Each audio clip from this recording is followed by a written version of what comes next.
사랑하고 축복합니다. 우리 옆에 계신 분들하고 인사 한번 나누시죠. 사랑하고 축복합니다.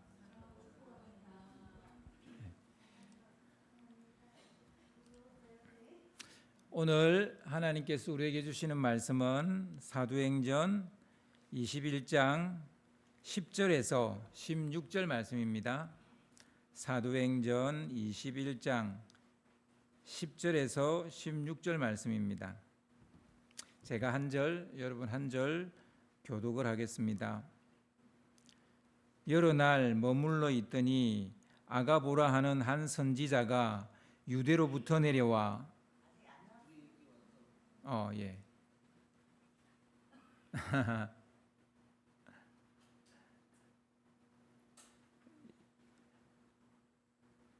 아마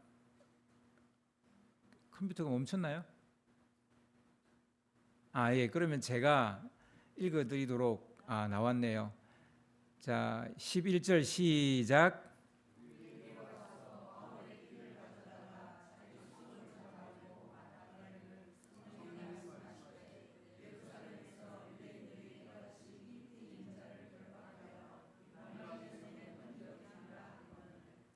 우리가 그 말을 듣고 그곳 사람들과 더불어 바울에게 예루살렘으로 올라가지 말라 그나니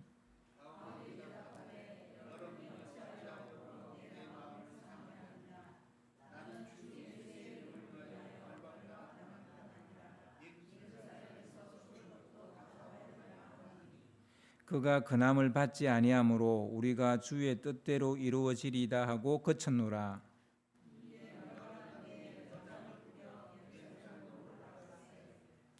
가이사라에 몇 제자가 함께 가며 한 오랜 제자 구브로 사람 나손을 데리고 가니 이는 우리가 그의 집에 머물려 함이라. 아멘.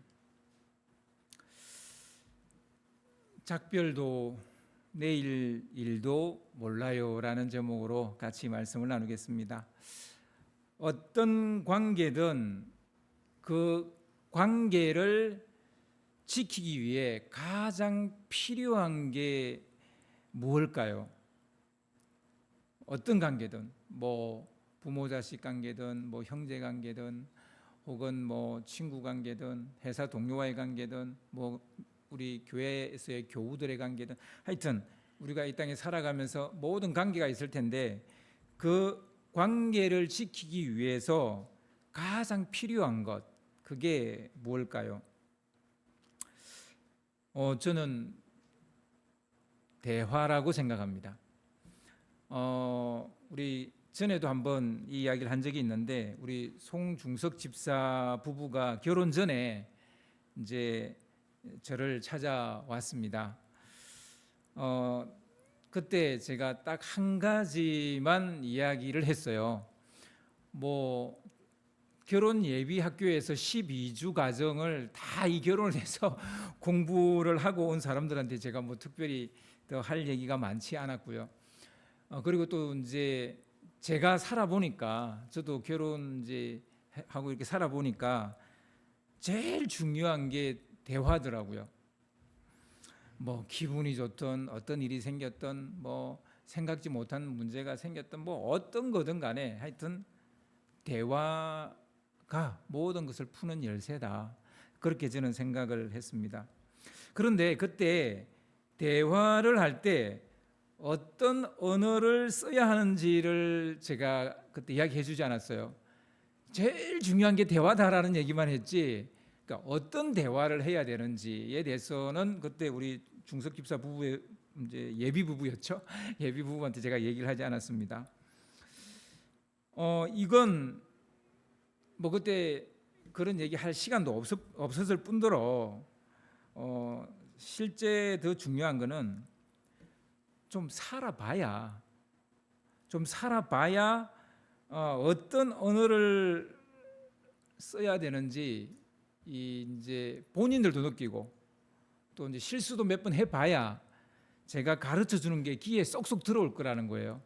그래서 아직 살아보지 않은 사람한테 대화가 중요하고 어떤 대화를 해야 돼 이런 말을 하는 게 별로 큰 의미가 없었습니다. 그래서 오늘 대화할 때 어떤 언어를 써야 할지를 여러분과 좀 나누려고 합니다. 대화가 중요하다는 건 알겠는데 어떤 대화를 써야 돼? 어떤 언어를 써야 될까? 대화할 때 어떤 언어를 써야 될까? 그 얘기를 하려고 합니다. 사람마다 대화를 할 때 주로 사용하는 언어가 있어요. 전문적인 용어로 입버릇이라 그래요. 사람마다 다 입버릇이 있어요. 자기만이 고집하는 말버릇이 있다고요.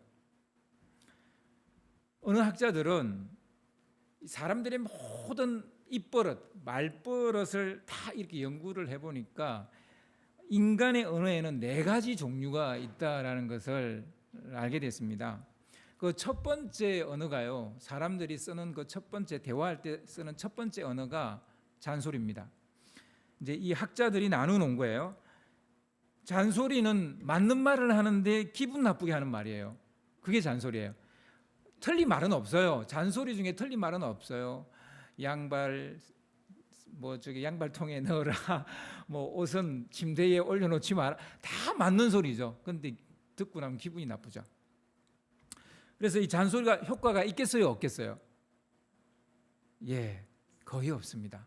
잔소리는 효과가 거의 없어요. 물론 잔소리가 영 쓸모가 없는 건 아닙니다. 그러니까 특별한 경우를 빼고는 효과가 없거나 때로는 역효과가 나타나요. 그렇게 할 것도 더 안 하게 되죠. 이게 이제 그 첫 번째 사람들이 쓰는 대화할 때 쓰는 언어 잔소리. 두 번째 언어는요, 데이터입니다. 우리 이제 자료라고도 하고 정보라고도 하죠. 이게 보통 지식이나 정보라는 이 언어를 사용하는 사람들이 있습니다. 강의나 가르침, 지금 제가 하고 있는 설교도 약간 그렇습니다. 강의나 가르침 이런 것은 데이터 언어예요. 그러니까 어떤 정보, 지식을 전달하는 그런 언어입니다. 감정 없이 정보나 지식만 전하는 경우에 이 언어를 보통 사용합니다. 자기 감정을 넣지 않았기 때문에 정보 전달을 하는데 그것 때문에 상처받는 사람은 거의 없어요. 근데 이제 이 설교를 듣고도 이제 좀 힘들어 하시는 분이 있죠. 그건 둘 중에 하나예요. 목사가 정보 전달을 해야 되는데 감정을 넣은 거예요. 반대로 감정을 넣지 않았는데 듣는 사람이 그 부분에 너무 민감해요.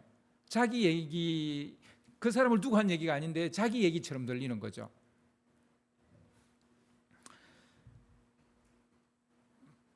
이런 언어로 상대의 기분을 나쁘게도 할 수도 없고 좋게도 할 수도 없어요. 화를 나게도 해줄 수도 없어요. 그러니까 그냥 말 그대로 감정이 빠져 있는 정보와 지식을 전하는 언어입니다. 대화를 이렇게 지식이나 정보 전달하듯이 하는 사람들이 있어요. 그래서 사도남말하듯이 이렇게 말하는 사람들이 있어요. 별로 말에 영혼이 들어가 있지 않아요. 그냥 지식, 정보, 데이터, 자료 그 이상이 아닌 거죠. 이제 세 번째 언어는요, 감수성입니다.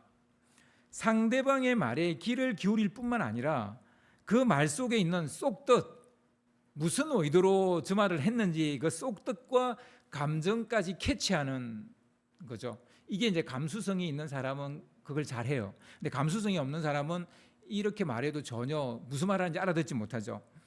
감수성의 언어를 사용하는 사람은 상대방의 감정에 이렇게 이제 공감하는 대화를 합니다. 그래서 예를 들어 보면, 아이고 그런 일이 있었어요. 힘들었겠어요. 그 마음 제가 다 이해합니다. 이런 거는 이 감수성이 있는 언어입니다. 단순히 정보 전달이 아닌 거죠. 혹은 그렇게 말해줘서 너무 고마워요. 그런 줄도 모르고 제가 오해를 좀 했던 것 같아요. 이런 말은 다 이제 감수성이 들어가 있는 말입니다. 또 이런 거 있어요. 화가 많이 났겠어요.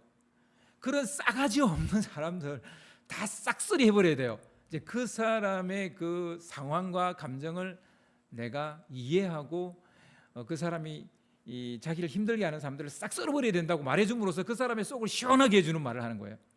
이런 게 이제 공감의 언어고 감수성의 언어입니다.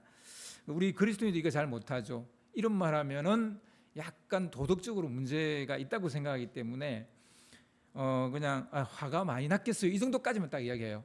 그 사람의 마음을 시원하게 해주는 말을 못해요. 그런 놈들은 다 잡아 그냥 감옥에 쳐넣어야 돼, 뭐 이런 얘기를 해줘야 되는데 그런 얘기를 못 해주는 거예요. 그 말을 해줘야 그 사람이 속이 시원해지는데 그 말까지 못 해주는 거죠. 그러니까 이제 감수성이 좀 떨어지는 이야기로 끝나버리죠. 뭐 부부관계는 여보 힘들었지, 고생했어, 이제 내가 할 테니까 좀 쉬어, 이런 게 다 이 감수성의 언어입니다. 이거 자기가 한 거야? 역시 자기밖에 없어, 고마워, 사랑해, 뭐 이런 말. 그리고 뭐 우리 이제 부모 자녀 간의 대화도 아들 뭐가 잘 안 돼? 지금까지 잘했는데 아빠라면 이렇게 했을 것 같아, 뭐 이런 말들. 그리고 이제 이 감수성은 이제 이 좀 그 자기 밖의 세상을 좀 볼 줄 알아요. 그래서 계절이 바뀌는 것을 압니다. 감수성이 좋은 사람은 계절 바뀌는 게 아주 민감해요. 그래서 야, 하늘이 왜 이렇게 맑아? 가을이네, 가을이 왔네. 그러면서 옆 사람한테 네가 제일 좋아하는 가을이야, 우리 하늘 보고 힘내자, 뭐 이렇게 말하는 사람들. 그리고 이제 겨울이 곧 올 것 같은 이 느낌이 있는데요, 보니까 오늘 날씨 보니까 와, 눈이 오네, 이거 올해 첫눈 맞지? 여보 장모님 집에 보일러 드려야 되겠어, 뭐 이런 거. 예, 선전에 노는 얘기죠. 여러분, 이런 게 감수성의 언어예요. 감수성의 언어가 어색한 사람들이 많아요. 특히 우리나라 사람들 이 감수성 언어를 참 못 써요. 그러다 보니까 뭐 닭살 돋는다는 둥 뭐 이러면서 이런 말을 꺼려요. 바보죠. 바보 중에 바보죠. 여러분, 사람이 제일 듣고 싶어하는 말은 이 감수성의 언어예요. 이 닭살 돋아 그러면서 괜히 좋은 거, 이런 언어예요. 네 번째 언어가 뭐냐면 영혼입니다. 네 번째 언어는 영혼인데요, 이 영혼의 언어는 놀랍게도 말이 아니고 행동입니다. 특별히 반복된 행동으로 마음을 표현하는 경우는 거의 이 영혼의 언어입니다. 똑같은 행동을 반복해서 하는 게 있어요. 이거는 행동이 아니라 언어예요. 영혼의 언어예요. 하얀 머리카락이 성성한 노부부가 손을 잡고 걸어가는 거, 그건 행동이 아니라 언어예요. 우리 이렇게 죽는 날까지 서로 기대고 잘 살자라는 언어예요. 그죠? 친구 엄마의 장례식에서 넋을 놓고 있는 친구의 어깨를 말없이 토닥거리면서 그 자리를 지켜주는 거, 이건 언어예요. 영혼의 언어예요.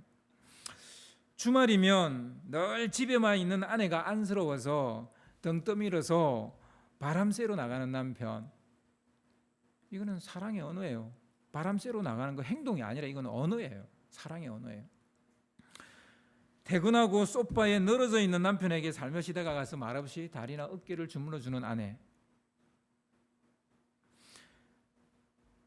아이가 놀아달라고 졸라대면 아무리 바빠도 시간이 남아 도는 사람처럼 장난감 상자를 꺼내서 놀아주는 아빠, 이거는 영혼의 언어예요. 아침에 조금 일찍 일어나서 모닝커피를 내리고 살포시 아내를 깨워서 창밖을 내다보면서 같이 커피 마시는 거, 이거는 언어예요.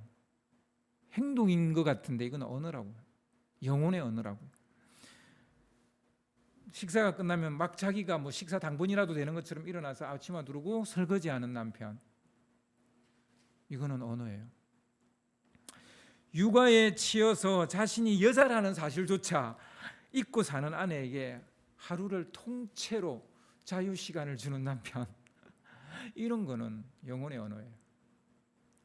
우리 젊은 두 부부 남편이 이 일을 한 번씩 하더라고요. 한 달에 한 번씩. 통째로는 아니지만 반나절은 주더라고요. 참 좋은 아이디어고 행동하는 영혼의 언어입니다. 그 영혼의 언어는 어떤 말보다 더 큰 힘을 발휘하지만 때로는 오해를 사기도 해요. 그래서 영혼의 언어만 있으면 안 돼요. 감수성의 언어가 같이 있어야 돼요. 상대가 영혼의 언어를 알아차리지 못하는 경우가 많아요. 행동으로 하면 그걸 잘 알아차리지, 그러니까 둔한 사람들이 많아서 잘 알아차리지 못하는 경우가 많아요. 그래서 서로 서운해져요. 그래서 서로 미워하기도 하고 싸우기도 하고 막 그래요. 혹 영혼의 언어를 알아차리더라도 그걸 말로 표현하는 게 너무 남사스러워서 이걸 못함으로 인해서 그 감정이 점점 시들해지는 경우도 있어요. 말을 하지 않으면 어떻게 돼요? 사람 사이에 침묵이 흐르잖아요. 실은 이 침묵은 가장 친한 사람 사이에서는 어색하지 않아요. 근데 이게 이 침묵이라는 게 좀 이런 게 있어요. 제멋대로 해석하게끔 만들고 제멋대로 상상하게끔 만드는 게 있어요. 말을 안 하면. 그래서 어떻게 생각해요? 자기가 생각해서 막 이렇게 열심히 설거지 했는데 고맙다는 말을 안 해. 여보 고마워 이렇게 말해주면 될 걸 안 하니까 나한테 전혀 고맙지가 않나? 그럼 다음에 하겠어요 안 하겠어요? 설거지 안 하는 거죠. 여기까지 찾아왔는데 전혀 나를 보고 싶지 않았나 봐. 이런 생각을 하게끔 만드는, 찾아와줘서 너무 고마워요 이렇게 말을 해야 되는데 아무 말 안 해. 내가 없는 시간 내서 여기까지 왔는데. 저도 잘 안 되는 것 중에 하나지만 여러분, 이 영혼의 언어, 즉 행동과 함께 이 감수성의 언어가 같이 가야 돼요. 말로 표현하지 않으면 상대방은 그 말을 하지 않는 상대방의 마음을 의심을 하게 돼요. 별로 고마워 안 하네? 별로 좋아 안 하네? 별로 이거 원하지 않는가 봐? 이걸 원하지 않는가 봐? 이렇게 의심을 하게 된다고요. 그렇게 생긴 서운함을 이제 또 말로 표현을 해야 돼요. 안 고마워? 내가 설거지 했는데? 이렇게 해야 되는데 안 해요. 자크 잠궈버리고 가만히 있어요. 그리고 혼자서 되게 서운해하는 거예요. 그러면 어떻게 돼요? 감정의 골은 점점 더 깊어지는 거예요. 적절한 타이밍에 표현하지 않으면 미안하다는 말을 10번 해도 치유되지 않는 상처가 남게 돼요. 그래서 표현은 넘치도록 하는 게 좋습니다. 약간 분수 같은 느낌이 들 정도로, 약간 팔푼이 같은 느낌이 들 정도로 표현은 분에 넘치게 과하게 하는 게 좋습니다. 아멘. 아멘 하죠. 우리 특별히 경상도 남자분들 꼭 기억하셔야 돼요. 다 알지 그걸 또 말을 해. 그러죠. 아닙니다. 상대방이 원하는 표현을 하는 건 거짓말이 아니에요. 가식도 아니에요. 행복을 불러오는 지름길이에요. 지혜예요. 현명한 말은 거짓말과 종이 한 장 차이일 때가 많습니다. 남자들 중에 이 정직 강박증에 있는 남자들 정말 많아요. 막 그러잖아요. 난 틀린 말 안 해. 여보 이 옷 어떻게 잘 어울려? 그러면 야 정말 잘 어울리는데 요즘 계절하고도 잘 어울려. 그럼 되는데 그 따위로밖에 옷을 못 입어 이래 버리면 좀 못 입었다고, 그 따위로밖에 옷을 못 입어 이렇게 말해버리면 자기는 되게 정직한 사람처럼 생각하는데 바보죠. 내가 언제 거짓말하는 거 봤어? 내니까 이렇게 솔직하게 말해. 이런 얘기하는 남자들, 여러분 얼어 죽을 객간. 진짜 그러다가 겨울 맞습니다. 진짜 얼어 죽는다니까요. 그러니까 객관 이런 거 따지지 마시고 누가 이거 괜찮아? 이거 좋아 보여? 라고 말하면 좋다고 말해야 돼요. 그게 가식입니까? 그게 거짓말입니까? 아니에요. 행복을 부르는 지혜의 말이에요. 그래서 우리 크리스찬들이 이 도덕과 윤리의 강박증이 좀 있기 때문에 크리스찬은 절대 거짓말 안 하려고 그래요. 하얀 거짓말도 안 하려고 그래요. 저는 이건 좀 우리 크리스찬들이 조금 제고해야 된다고 봐요.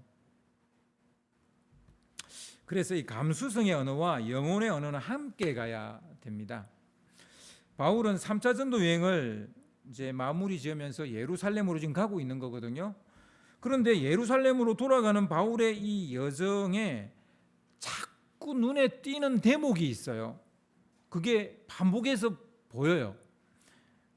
그게 뭐냐면 바울이 잠시 들리는 곳마다 작별의 정을 나누는 이 장면이 반복해서 나와요. 그러니까 딱 사도행전에 이 부분만 그래요. 여기만 그래요. 1장부터 28장 다 찾아봐요. 이런 대목이 안 나와요. 딱 여기에만 이 대목이 나와요. 이상하게 석별의 정을 너무 많이 나누는 내용이 이 부분에만 나온다고요. 밀레도에서 에베소 장로들과 작별하는 내용이 나오죠. 그래서 사도행전 20장 36절 38절을 좀 띄워주시기 바랍니다. 사도행전 20장 36절 38절을 보면요, 이런 내용이 나옵니다. 제가 그냥 띄워드릴게요. 나오네요. 이 말을 한 후 무릎을 꿇고 그 모든 사람들과 함께 기도하니 다 크게 울며 바울의 목을 안고 입을 맞추고 다시 그 얼굴을 보지 못하리라 한 말로 말미암아 더욱 근심하고 100가지 그를 전송하니라. 이 작별의 정을 나누는 내용이에요. 이 정을 나누는 내용에 보면 모든 게 다 들어가 있어요. 그 정보의 언어도 들어가 있고요. 그리고 감수성의 언어도 들어가 있어요. 목을 끌어안고 막 울고, 그리고 목을 끌어안고 운다는 건 뭡니까? 이거는 행동이잖아요.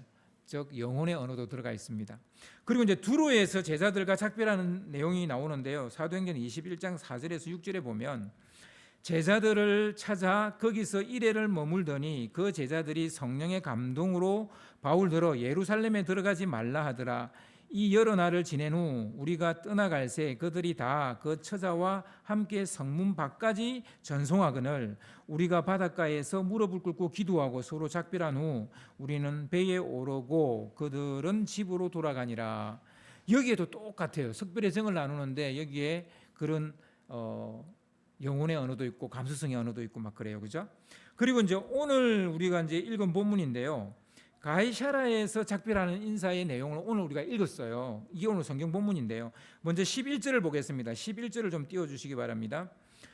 우리에게 와서 바울의 띠를 가져다가 자기 수족을 잡아매고 말하기를 성령이 말씀하시되 예루살렘에서 유대인들이 이같이 이 띠 임자를 결박하여 이방인의 손에 넘겨주리라 하거늘. 아가보라는 선지자가 유대에서 내려와가지고 바울의 허리띠를 쫙 빼더니 자기 손발을 묶는 거예요. 그리고는 이렇게 말을 합니다. 바울에게 이렇게 말합니다. 성령이 말씀하시길 예루살렘에 가면 유대인들이 이 띠의 임자, 바울이죠. 이 띠의 임자를 결박해서 이방인의 손에 넘겨줄 것이다 라는 얘기를 합니다. 선지자 아가보가 지금 어떤 언어를 사용하고 있습니까? 정보의 언어를 사용합니다. 그러니까 데이트의 언어죠. 그러니까 앞으로 바울에게 일어날 일들을 그냥 가르쳐 줍니다. 우리는 이런 걸 이제 예언이라고 하죠. 그래서 예언은요, 기본적으로 정보의 언어입니다. 이제 그 다음 절 12절을 보겠습니다. 12절을 좀 띄워주세요. 우리가 그 말을 듣고 그곳 사람들과 더불어 바울에게 예루살렘으로 올라가지 말라 권하니. 이제 아가보가 이 얘기를 하니까 너 올라가면 결박당하고 죽을지도 몰라. 그러니까 그 바울 주위에 있는, 바울과 동행하고 있는 그 동역자들, 그리고 가이사라에 있는 제자들, 뭐 이들이 다 같이 하나같이 예루살렘으로 올라가지 말라고 만류를 합니다.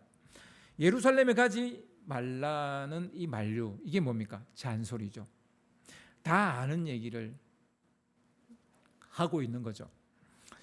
기억나시죠? 잔소리는 맞는 말입니다. 하지만 거의 효과가 없어요. 바울이 이 말을 듣고 그래서 나 안 갈게 그랬어요? 아니에요. 끝까지 가겠다고 자기 각오를 이야기합니다. 그래서 잔소리가 사람을 바꾸지 못한다는 거예요.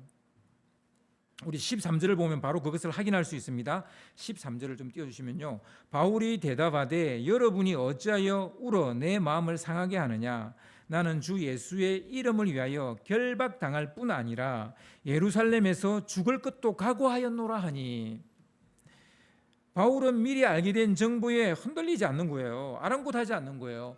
결박당한데도 혹 죽는데도 가겠다는 거예요. 이 정보는 성령님이 준 정보예요. 그러나 이런 고급 정보도 바울의 각오를 흔들지 못하는 거예요. 진짜 바울을 아끼고 생각해서 하는 잔소리도, 울며 불며 하는 잔소리도 바울의 생각을 바꾸지 못하는 거예요. 결국 동역자들과 제자들은 자기들의 중심 어린 조언을 바울이 듣지 않으니까 담담하게 바울의 뜻을 받아들입니다. 주님의 뜻대로 되기를 기도합니다. 이제 14절을 보시면 그 내용이 나오는데요. 14절을 띄워주세요. 그가 근함을 받지 아니하므로 우리가 주의 뜻대로 이루어지리다 하고 거쳤노라. 더 이상 이제 말하지 않았다는 거죠. 그냥 주의 뜻대로 이루어지길 기도하고 더 이상 만류하지 않았다는 겁니다. 이것이 바로 감수성의 언어입니다. 바울의 결심과 각오를 존중해 주는 거예요. 정 가겠다 하면 그렇게 해라. 우리가 기도할게. 이게 감수성의 언어입니다. 우리 그리스도인들이 정보의 언어만 가지고 있을 때가 참 많아요. 그러니까 성경이라는 정보, 진리죠. 근데 이 진리, 너무 중요한 진리, 이 정보를 가지고 있다 보니까 이거를 너무 이제 중시하다 보니까 공감의 언어가 안 돼요. 공감의 언어가. 우리 크리스천한테 이게 되게 많아요. 옳고 그름만 따지다 보면 강박증에 걸린 꼰대의 언어를 쓰는 거예요. 그래서 우리 크리스천들 중에서 의외로 이 뭔가 옳은 거에 대한 강박증이 너무 강해요. 이제 15, 16절을 보겠습니다. 15, 16절을 보면 영혼의 언어를 볼 수가 있는데요.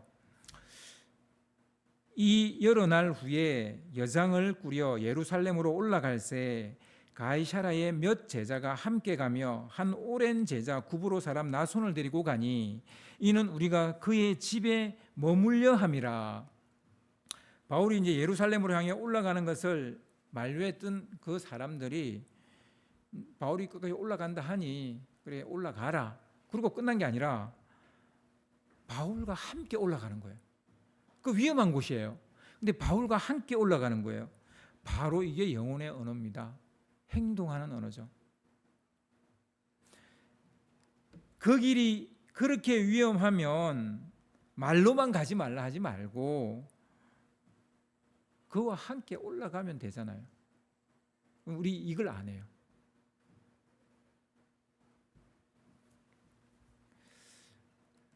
영혼의 언어를 사용하는 사람이 여러분 옆에 있습니까?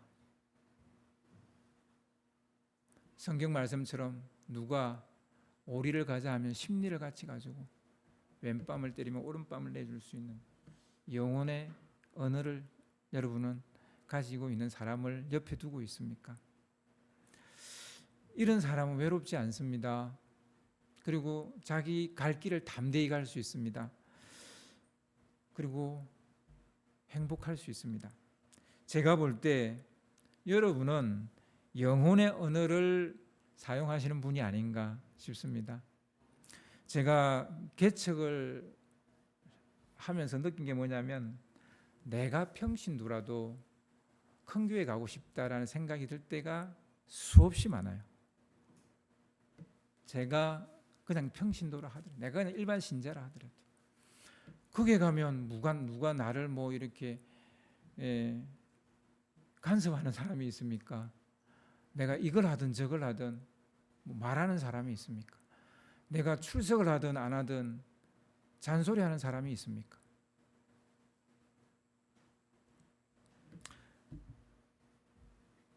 봉사 안 한다고 봉사 좀 하세요라고 말하는 사람이 있습니까? 없잖아요. 물론 뭐 큰 교회도 또 그렇게 하는 교회도 있긴 하겠지만 그래서 저는 참 감사해요. 정말 여러분한테 감사해요. 근데요, 여러분 하나 기억하세요. 하다 너무 힘들면 여러분이 하다 이제 작은 교회 섬기는 게 너무 힘들면 이런 큰 교회 가셔도 돼요. 너무 그거를 불편하게 생각하지 마세요. 할 때까지 했잖아요. 가셔도 돼요. 교회는 다 좋아요. 어느 교회, 뭐 물론 문제 있는 교회도 약간 있긴 하지만 다 좋아요. 그리고 완벽한 교회도 또 없잖아요. 괜찮아요. 그런데 여러분 이 작은 교회 섬기는 날까지는 행복하게 하세요. 행복하게 신앙생활 하세요. 그랬으면 좋겠어요. 아멘. 예언자는 정보의 언어를 쓰는 사람입니다. 그래서 자기 생각이나 감정을 전하는 잔소리꾼이 아니에요. 하나님의 뜻을 전하는 메신저입니다. 그러나 사람들은 정부의 언어와 잔소리를 구별하지 못해요. 정부의 언어를 잔소리로 생각해요. 그러니까 어땠어요? 구약 성경을 보면 이스라엘 백성들이 예언자들을 다 때려 죽여요. 거의 예언자를 죽여버립니다. 잔소리로 생각하니까 듣기가 싫은 거예요.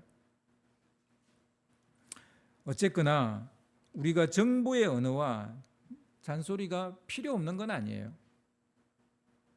그러나 기억해야 할 것은 정보의 언어나 잔소리가 사람을 바꾸지 못한다는 사실이에요. 예언자들이 이스라엘 백성을 바꾸지 못했어요. 심지어 하나님의 아들이 왔는데도 하나님의 아들의 말을 듣지 않고 그를 십자가에 못 박아버렸어요. 그런데 예수님은 어떤 언어를 썼어요? 정보의 언어 썼어요. 잔소리 같은 말도 좀 했어요. 그런데 참 감수성이 너무 많은 언어도 쓰셨어요. 그리고 마지막으로 어떤 언어를 썼죠? 영혼의 언어를 썼어요. 당신이 직접 모든 사람의 죄를 담당하기 위해서 십자가에 달려 죽으신 거예요. 영혼의 언어를 쓰시는 거예요. 그러니까 우리가 살다 보면 잔소리도 할 수 있어요. 정보의 언어도 쓸 수도 있어요. 근데 그것만 써서는 안 된다는 거예요. 감수성의 언어를 쓰셔야 돼요. 그리고 영혼의 언어, 행동하는 언어를 쓰셔야 된다는 겁니다. 바울과의 작별을 받아들이지 않는 사람들은 정보 언어와 잔소리의 언어를 사용합니다. 모두가 다 바울을 따라 올라간 건 아니잖아요. 그러니까 그런 사람들은 미안하니까 잔소리를 하는 거예요. 정보의 언어를 쓰는 거예요. 아니, 선지자가 가면 그렇게 된다 그랬잖아. 가지 마. 그러니까 자기가 따라 못 올라가니까 잔소리를 하는 거예요. 정보의 언어를 쓰는 거예요. 작별을 받아들이는 사람은 감수성의 언어를 써요. 너의 각오를 내가 존중해. 그렇게 올라간다니까 내가 기도할게. 이제 이 받아들인 사람, 작별을 받아들인 사람들은 감수성의 언어를 써요. 근데 영혼의 언어를 쓰는 사람은 바울과 동행을 합니다. 이 사람들은 그렇게 많지는 않았죠. 몇몇 소수였는데 그들은 바울과 함께 예루살렘까지 올라가는 거예요. 이 사람들은 영혼의 언어를 쓰는 사람이에요. 우리에게 필요한 것은 예언과 같은 정보 언어가 아닐 수 있습니다. 여러분, 예언 너무 좋아하지 마세요. 이 성경이 예언이잖아요. 이 66권의 성경이 다 예언이잖아요. 이 예언의 언어를 우리가 가지고 다니잖아요. 그리고 몇 개는 또 외우기도 하잖아요. 읽기도 하잖아요. 그런데 이게 우리를 바꿉니까? 아니요. 못 바꿀 때가 많아요. 우리에게 필요한 것은 안전과 성공을 위한 잔소리 이런 게 아니에요. 우리에게 필요한 것은 무슨 일이 일어날지 알지만 그 길을 가려는 사람의 각오를 존중해 주는 감수성의 언어일지도 모르겠어요. 우리에게 필요한 것은 무슨 일이 일어날지 알지만 묵묵히 함께 가는 영혼의 언어일지 몰라요. 그렇게 하겠다고 이야기하면 내가 볼 때는 저 어려워질 텐데, 안 될 텐데, 힘들어질 텐데 그런 결정을 하는 거예요. 그러면 막 잔소리, 왜 그렇게 생각해? 그 뜻을 바꾸려고 그래요. 이거는 바로 잔소리의 언어를 쓰는 거예요. 그 정보, 내가 이런 얘기를 아는데 그 사람도 안 됐어. 이 정보 언어를 쓰는 거예요. 근데 이게 사람을 바꾸지 못한다고요. 도리어 그렇게 결정했어? 그럼 내 기도할게.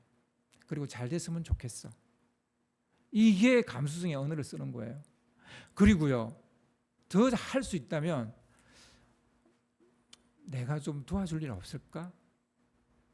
내가 함께 가줄까? 이렇게 말하는 사람이 영혼의 언어를 쓰는 겁니다. 바울의 길을 가로막은 첫 번째 요인은 사실은 정보예요. 바울이 예루살렘으로 가겠다고 고린도에서부터 결심을 했잖아요. 근데 그 길을 막은 게 뭐예요?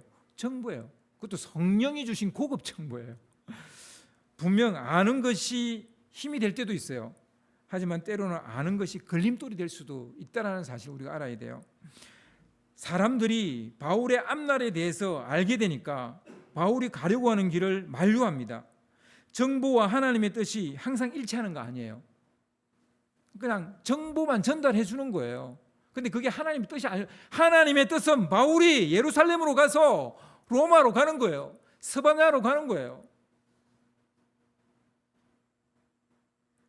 근데 왜 올라가면 이런 어려움을 당할 거라는 정보를 주십니까? 이유는 여러 가지일 수 있어요. 바울을 시험해 보는 걸 수도 있고요. 그게 진짜이니까 말해주는 걸 수도 있고요. 마음의 준비를 하라고 하는 거일 수도 있고요. 근데 그 정보가 곧 하나님의 뜻은 아니라고요. 우리는 이 두 가지를 딱 붙여버릴 때가 너무 많아요. 어떤 정보가 주어지면 그 정보가 하나님의 뜻이라고 생각해요.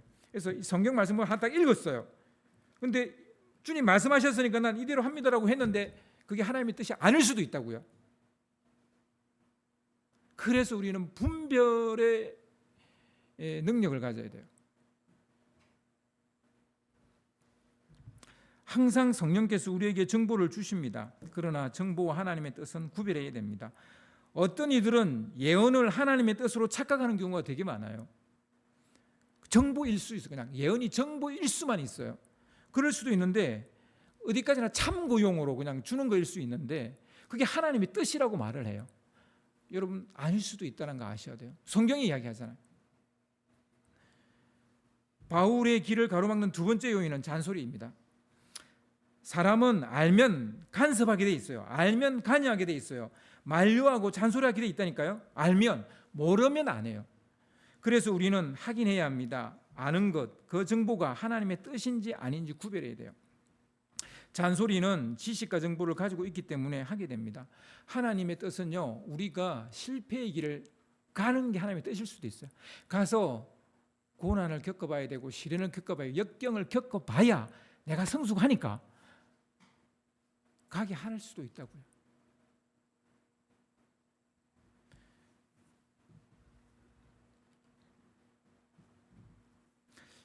영혼의 언어, 행동하는 믿음은 감수성의 언어를 사용할 때 생기는 겁니다.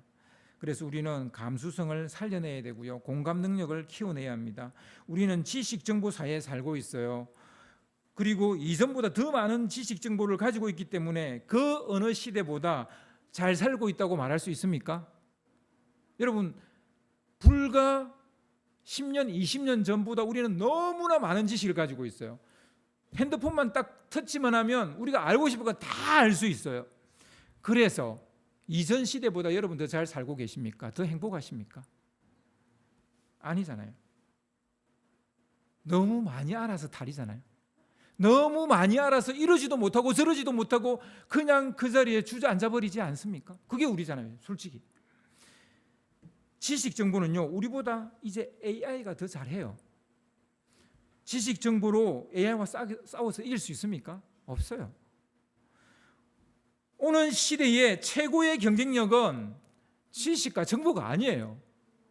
감수성이에요. 아는 것 아닙니다. 오는 시대의 최고의 무기는 행동하는 믿음이에요. 영혼의 언어를 쓰는 사람. 이거는 AI가 할 수 있는 일이 아니에요. 영혼을 가진 자만 할 수 있는 거예요. 그 예를 잘 보여주는 아름다운 얘기가 있는데요. 안희숙 사모님에 대한 여러분 이야기 아시죠? 일제강점기에 신사참배에 반대하다가 옥에 투옥이 됐어요. 그녀는 사형 집행 예정일이 8월 18일이었어요. 근데 그 3일을 앞두고 8월 15일에 해방이 됐어요. 극적으로 자유의 몸이 된 거예요. 죽을 뻔했다가 살아난 거예요. 그래서 그녀는 자기 스스로에게 또 다른 사람들에게 이렇게 말합니다. 실격된 순교자다. 자기는 순교 당할 뻔했는데 순교자에서 실격이 된 거예요. 그런 고백을 합니다. 내일 일을 전혀 알 수 없다는 것을 경험한 그녀의 간증을 담은 책이 죽으면 죽으리이다라는 책이잖아요. 안희숙 사모님 하면 또 떠오르는 것이 있는데요. 미국 찬양을 개사를 해서 많은 사람에게 사랑받았던 찬양을 이렇게 작사를 했어요. 그 원곡은 아이라 스탠필 목사님이 이제 만들었는데 I know who hold tomorrow라는 그런 노래예요. 그러니까 누가 내일을 거머쥐고 있는지 나는 알아. 뭐 이런 이제 제목인데 1950년도의 곡이에요. 주님이 미래를 붙들고 계신다라는 믿음의 고백을 담고 있는 그런 노래입니다. 그 노래는 이제 안희숙 사모님이 번역하기를 내일 일은 난 몰라요라고 번역을 한 거예요. 그래서 내일 일은 난 몰라요. 하루하루 살아요. 불행이나 요행함도 내 뜻대로 못해요. 험한 이 길 가고 가도 끝은 없고 고네요. 주님 예수 팔레미사 내 손 잡아 주소서. 내일 일은 난 몰라요. 장래일도 몰라요. 아버지여 날 붙드사 평탄한 길 주옵소서. 여러분 참 겸손의 언어이지 않습니까? 인생 속에 담긴 행복과 불행을 우리가 어찌할 수가 없어요. 내게 다가오는 불행 내가 막을 수 있을까요? 못 막아요. 내게 다가오는 행복 우리가 거머쥘 수 있을까요? 거머쥘 수 있어요. 근데 우리가 잘 몰라요. 다 아는 척하지 말고요. 내일 일은 난 몰라요라고 말해요. 다 아는 척하지 말고 모른다고 솔직히 말하고 주님의 손을 잡고 하루하루 한 걸음 한 걸음 나아가는 여러분 되시기를 주님의 이름으로 축원합니다. 이 시간 우리 찬양하기를 원합니다.